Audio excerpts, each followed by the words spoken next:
Okay, welcome everyone. So excited to have with us today the co-directors of Vinyl Nation, Kevin Smokler and Christopher Boone. Hi guys. Hey everybody. Thanks for having us, Derek. Yeah, thank you. One of you is joining us from San Francisco and one of you is joining us from Austin, right? No, I'm joining you from Albuquerque, New Mexico. Oh, that's right, New Mexico. But you both, did you both go to UT or one of you went to university? I went to UT for graduate school. Oh my gosh, you've moved around more than me. But we did do our post-production in Austin, Texas. Yes, so that's where this movie movie became a movie in Austin. Yeah. Yes, and didn't you both go to Johns Hopkins at some point? Yes. Is that where you two met? Yeah, we were there. I'm 2 years older than Chris, so we did not overlap a whole lot at Hopkins, but we had some common interests and some friends that we shared. So we initially met there. Yes. Were you both music fanatics then, or record collectors then, or have you become that now?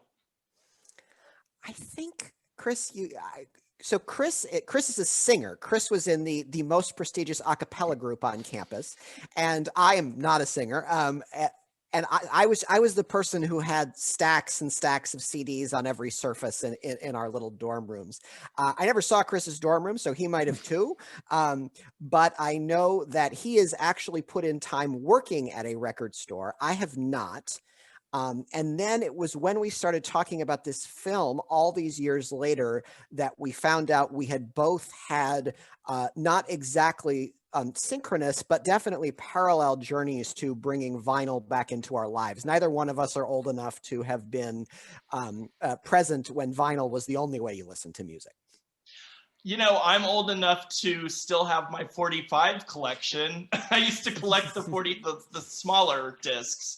And, you know, in fact, as someone who still pays rent on a storage unit that's packed full of bins of CDs and DVDs and books, and, you know, my biggest addiction is film festival catalogs. Oh, wow. You know, Sundance catalogs, Toronto, I've got them all. It's interesting to try to wrap my mind around starting to collect something else that would require space in our new kind of, you know, compact culture, on-demand, digital, and, you know, simplifying culture. But what I loved about your film is how you kept bringing the kind of the community aspect and how, especially with vinyl, more so than digital, it really sort of connects with the soul. And I remember loving, you know, when you'd buy a new CD album, reading the liner notes. It was like a work of art. And I had a roommate in New York City in the late 90s who was a DJ. So I guess they were just purely functional for him. But he started throwing away the liner notes and putting the discs in a binder, and I thought that was so sacrilegious. So I can appreciate the artistic aspects of vinyl, but I know in our what do you call it, simplifying, what's the the culture of kind of, you know, getting rid of stuff. Yeah. I'm at that phase in my life where I don't think I would start collecting again. But tell me, Kevin, you said you're collecting vinyl now, though, right? Both of us are, and Chris and I have a different strategy, so we'll both speak to our individual strategy. My belief is I'm not a huge believer in stuff, or my stuff philosophy is it can be stuff so long as it is shelved and off the ground, because if it's not, it's clutter, and then it's and anything you can trip over loses its value immediately, sentimental, monetary, and otherwise. So, and thus it is with records, I think, with both of us. But my philosophy is the records have to fit in the existing off the ground space I have. And if they no longer do, it probably means, because I'm only one person with one set of ears, that I have not listened to something in a good long time. And it probably needs to be put back into the river like baby Moses and pushed downstream, and someone else can find it by the banks of the Nile. My collection's not nearly that big either, so I haven't really had to pare it down. But similar to Kevin, like I don't think my wife would be too thrilled if we had like a massive collection of vinyl records, but it would also be her own fault because she's the one who brought the turntable back into our lives. She had forgotten that I had worked at a record store, but I worked at a record store in the late 90s. So we were only selling CDs and a handful of cassettes at the time. So like Kevin said, you know, I am part of this same renaissance of vinyl records. And like, and my wife and I got back into it around 2014, I think. But I have a teenage daughter. She's 17. So she has her own turntable and she has her own record collection. And I think that's really fascinating to me because she's someone who never owned music in a physical format except for vinyl records. You know, it's just been streaming, iTunes, or she has a record, no CDs, no cassettes, you know, nothing like that. Yeah, but we don't have a ton. Yeah, at the same time, when we visited all these different people and all the record stores and record shows, like you get a little envious when you see some of these collections. Like, wow, that'd be amazing. But like, where would I put it? And if I had to move, oh, that would be a real pain. So anyway, I'm happy with the collection we have. It's enough, and I add a couple records here and there every once in a while. Especially if I've been listening to something for a while on streaming. I need to own it on vinyl if I've listened to it enough times, assuming it exists on vinyl records. I know, and one of the things that makes me most excited about this, especially with vinyl, is would you say it's a little harder to skip around through the playlist? You kind of have to listen to it in the order that it was intended. And myself as a curator, I really respect the storytelling aspect of the flow of the album. And that's one thing I really miss in this on-demand culture, or, you know, random play, you know, Echo or Alexa or whatever, play this, any kind of random music, you know. I really miss that aspect, and I feel vinyl's bringing a little bit of that back as well. Would you say? Yeah. I would Go ahead, agree with Chris. that. Yeah, I would agree. I'm definitely an album person. Personally, I like to listen to an entire album as opposed to just one song and then moving on to the next track. My mixtape days are way behind me. I always actually like listen to the full album, and vinyl is a great way to do that. And there's definitely the ritual of putting in the record on the turntable and dropping the needle and needing the flip sides. And I listen to records a lot of times when I'm cooking dinner for the family, so it's just kind of a natural way to do that. I do, however, you can't really skip around that easily on a record. However, for the longest time, I'm a big fan of the Police, and I would not pick up Synchronicity, even though I would see it every time I went to a record store. There was always a used copy, and it was almost always in great condition. It was always cheap because it's just always there. And I just never would buy it. And finally, I was at a local record show, and it was there for $6. It was super clean. And I was like, yeah, I'll buy it. And it's not that I don't like the album. I really like the album, but I cannot stand the song Mother. I hate it. Like, I would always skip over it on CD. I'm like, sorry, Andy Summers, you just can't, it's just not a good song. It's just not a good song. And on top of that, I was telling Kevin this actually a while back. I listened to that album reverse. I listened to the B-side first. I think the sequencing of the album works better starting on the B-side. I play the B-side through, but like I said, I always skip over the track Mother because I can't. I thought you were going to say you listened to it in reverse. No, and some message found in. No. Just B-side first, then A-side, but don't listen to Mother. I will go pick the needle up and drop it down. Now, this is interesting. This is your kind of music store expertise opinion coming out here, and that's one thing I loved in your film, was that this kind of new way of approaching record stores as a welcoming culture, to not a place where you feel judged when you walk in the store for your taste in music. Because I think we all, well, I don't know if we all, but I've certainly had the experiences where you're intimidated trying to bring your CD collection in to, you know, to sell or exchange. And I know my sister, who lives in Annapolis, has taken her CDs to the store in Baltimore, Soundgarden. I think that was exactly the store that probably laughed at her collection 20 years ago. So, but now I love who's the woman in the documentary who sits at the front of the store and welcomes people as they come in? I thought that was so interesting. That really caught my attention. Yeah, that's Judy Mills from Mills Records in Kansas City. And the story of how that record store came to be, which we could not include in Vinyl Nation, is exactly what you're describing, Derek.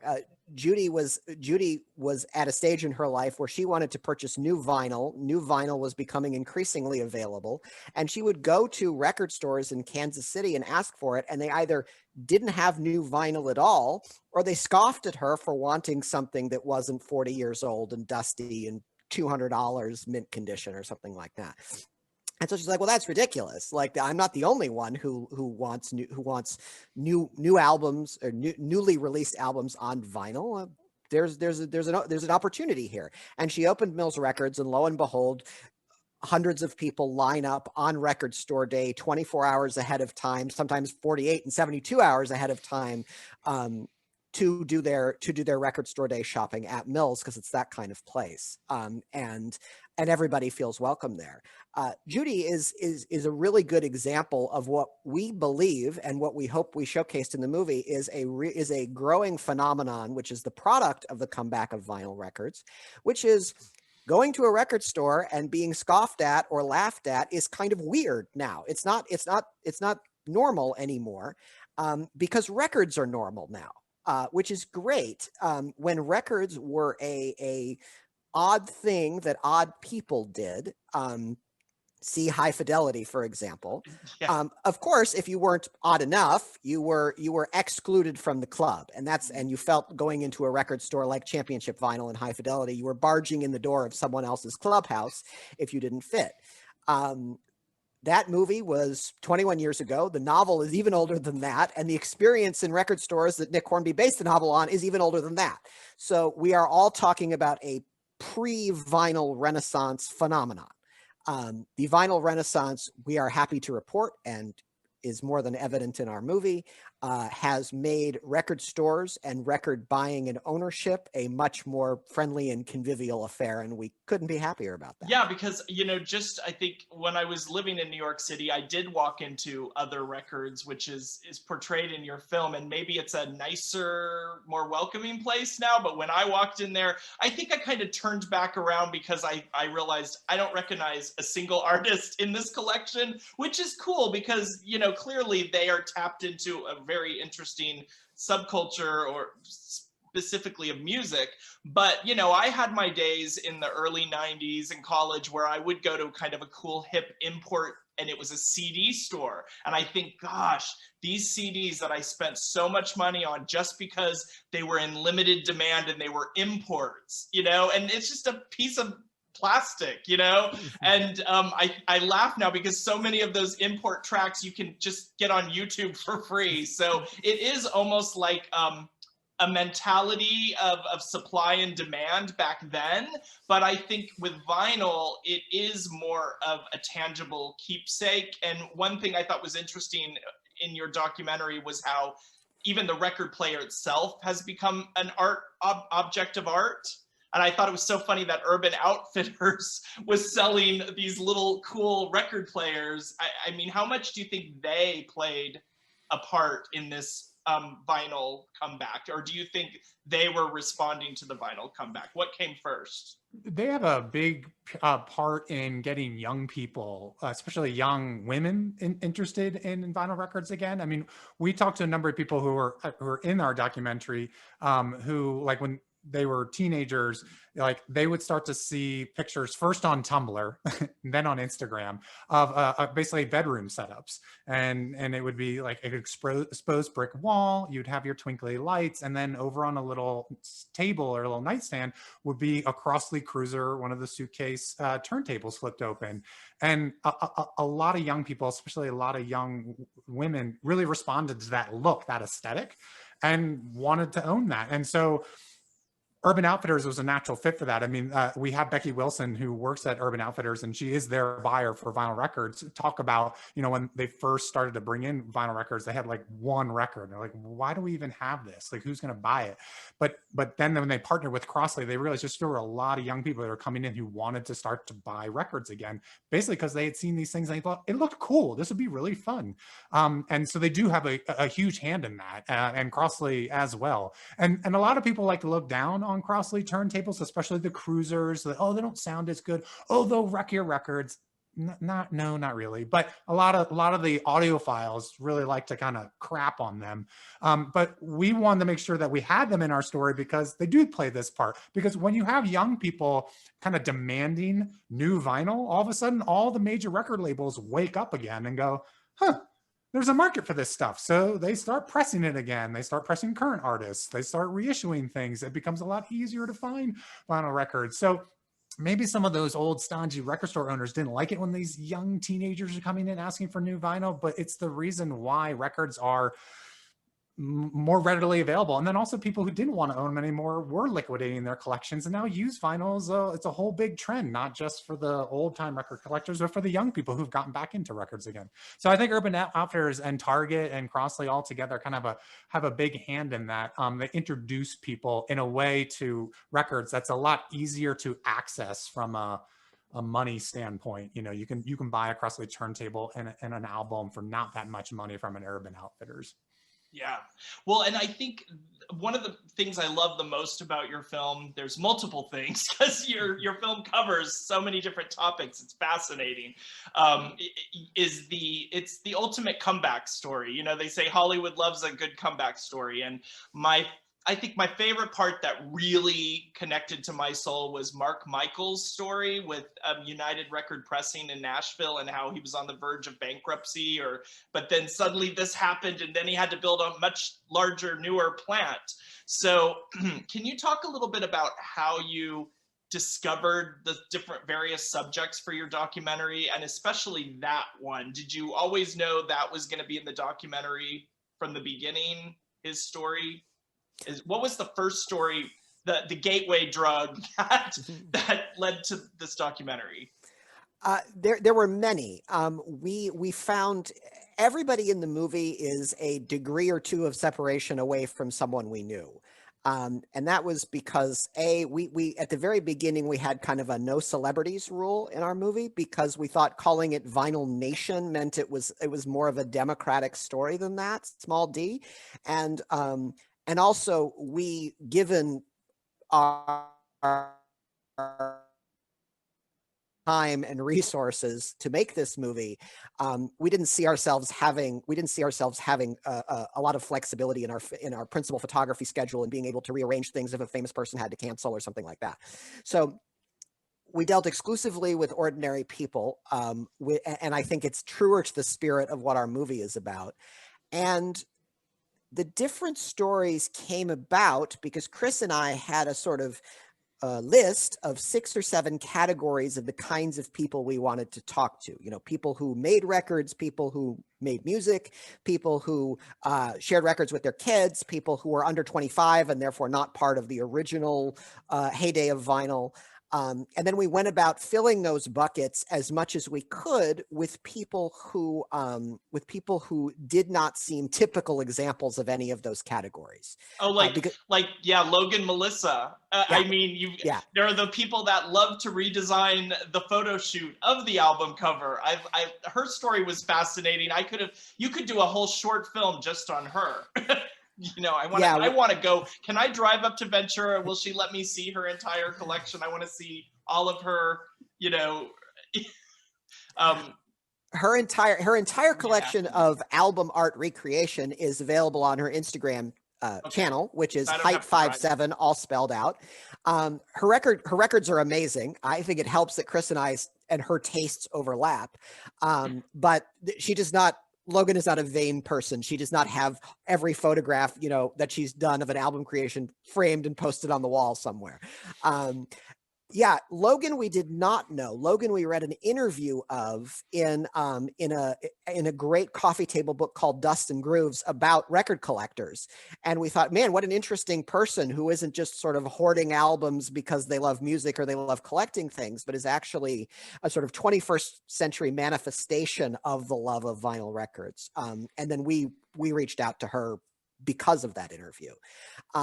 Mark Michaels, who bought and continues to own United Record Pressing in Nashville to this day, which is America's largest record pressing plant.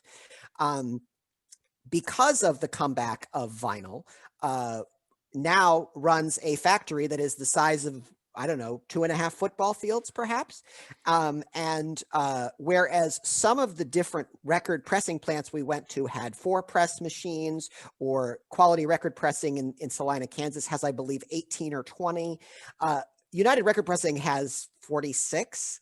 I mean, that's the volume they're dealing with. And as we were driving away that day from filming, Mark said, be sure to check out the loading dock at the very end of the row of the loading docks in the warehouse, because the loading docks are all numbered sequentially. And then you get to the end, because I believe there's 32 loading docks. The last 2 are 33 and 45, are numbered 33 and 45. So the size of United Record Pressing was a testament, like one of the best visual testaments we could think of, to how big the comeback of records had gotten. I love the kind of the science that goes into this analog versus digital, and how did you find experts on that? And then you had like the cool little graphics that you put in there to show. That was quite interesting. I mean, your film is filled with so many different tidbits of valuable information. It's a very worthwhile documentary. But tell us a little bit about how you met those guys.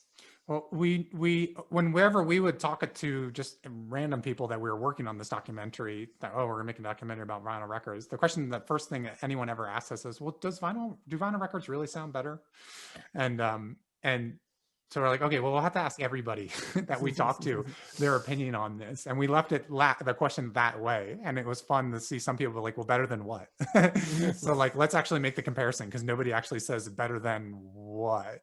As far as like the audio experts, again, it just depended. A lot of the people, like Kevin was saying, were, 1 or 2 degrees of separation away from us. Chris Livengood, who you see surrounded by the really high-end audio stuff behind us, and yet he himself is like not what you think of as an audiophile. Like, he'll be the first to like just burst that bubble, as he does in our documentary. Like, he could speak incredibly knowledgeably about which sounds better, or essentially what's the difference between analog versus digital sound. So he did, but he also just says like it's a dumb argument. And then Ben Gephardt, I can't remember exactly how we knew Ben. I think through maybe it was through Kurt. Was it through Cutmaster Kurt? No, Ben is the cousin of my wife's best friend. There we go. See, I knew there was a cousin aspect to it there. Yeah. So just, again, like a degree or 2 separation away. And in addition to being an audio engineer who, works with Moog and literally builds those instruments, he also has a recording studio. He produces. He was a DJ, and so like he understands it just way beyond most people. But we had to ask him that question a couple of times, just like, okay, just Ben, just break it down even more. Like, talk to us like we're in 5th grade. No, talk to us like we're 5. Like, come on, you can do it. And so when he did, he was like, okay. But it was interesting to hear everybody's opinion on that. And it was funny to hear, like, it went across the entire spectrum. And some people that we talked to, like, before we interviewed him for the film, kind of pre-interviewed, said, oh, you think I'm going to have a certain opinion on vinyl records, how important they are. And I'm here to tell you that I am a contrarian on this altogether. We're like, perfect. We definitely want you to talk about that on film. Even if you own like a recording studio that records everything on analog tape, but you still think like maybe vinyl records aren't really what you should press on. We want to hear that story. So, it just depended. And then once we met people in our research process, we were always asking them, who are 3 people we should be talking to for this documentary? And then we'd reach out to them. And then the real trick was, who can we actually physically get to across this country? Thankfully, it was before a pandemic. And who do we have time and money in our budget and schedule to actually include in the documentary? Well, speaking of the pandemic, so the release of your film, did it sort of dovetail with the pandemic? When did you start playing film festivals? And then, I think I remember you mentioning you did a special online screening for Record Day, which I thought was really wonderful. Can you talk a little bit about, first, when is Record Day happening this year? Normally it happens in April, but I think it's been moved to June. And is it ever going to go back to April? And second of all, tell me about what you did what is your relationship with the Record Day founders, because a lot of that started, the brainstorming started at the store in Baltimore. So are you friends with the owner of Soundgarden? And just talk about that.